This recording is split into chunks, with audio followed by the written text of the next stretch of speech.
This is a split stance hip hinge, and I got a band at my ankles. So the primer for this, I have a video on a supported hip hinge, 2 legs, which looks kind of like this. And so we're using the band to get some foot activation and stability, and then we're using some support from our upper bodies to push our hips back. So go back and watch that video if you have not already. But this exercise, we're going to progress it to be a little more single leg bias. So I'm going to be facing to my right, so you're not going to be able to see really what's happening at my feet. But what I want is this band is pulling things inward. I'm going to feel the ball of my foot and the big toe, and those are going to be anchored on the ground, and then I'm going to rotate out only as far as I can while keeping those on the ground. And what I mean by that is if I rotate further, that starts coming off the ground. And so I want to keep this front part of the foot anchored down and flat, and then rotate out. For me, that's about my range. So that's my starting point. I go over that in the first hip hinge exercise that I mentioned. But from here, I'm going to have hands on the wall, and I'm going to just get one leg forward, one leg back. Now from here, I'm going to do kind of the same type of thing, but it's going to be a little maybe harder because I don't have as much feedback from the band. But I'm going to try to get ball of the foot, big toe down, heel down. And then this leg is just kind of back about hip width. You can play with the width here. That's not too critical. I don't want it right behind the other foot. I don't want it way out here. So somewhere that's just comfortable. And I have almost all my weight on the front leg. So most of my weight's on the front leg. This back leg doesn't really have much weight. It's just helping for a little stability back there. But I'm trying to maintain that foot activation. Ball of the foot, big toe down, knee out.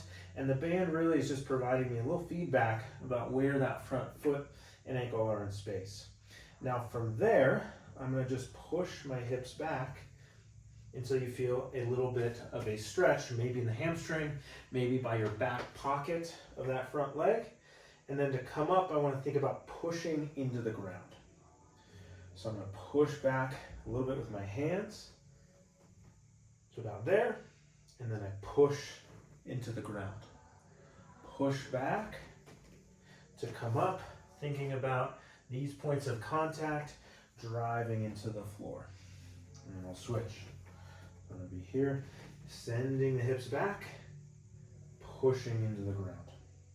And you'll notice I come a little more onto my back toe here. That's totally fine. Again, it's not as critical what the back leg is doing. I typically want it to be pretty straight, but don't overthink that one. But really the whole goal of this is to get the foot stability that we're after, and then the hips moving backwards. And most times as I have people start that, maybe hands not on the wall, a lot of times people will load here, and all my weight's now on this leg and foot. Not inherently bad, but it doesn't get the hips moving without the back moving too. This is more of a knee motion. And so whether we have knee pain or back pain or a variety of things, I tend to want to get the hips moving more rather than the back moving more or the knees moving more. If you're feeling uncomfortable in this, the first thing I would try is just kind of reset, a couple of deep breaths, and then exhale slow, gently blowing out to bring your rib cage down, a little core tension maybe. But I want the hips and rib cage to be stacked and not overarched or collapsed. And then I keep that throughout. So again, don't overthink this one, but you should feel like you're moving your hips backwards and forwards. And what drives you up is this pressure into the ground. That's how we get the glutes working through the feet. So give it a shot, see how it feels. But this can carry over great to something like a bike position. A lot of times there's going to be some low back soreness or fatigue on a bike.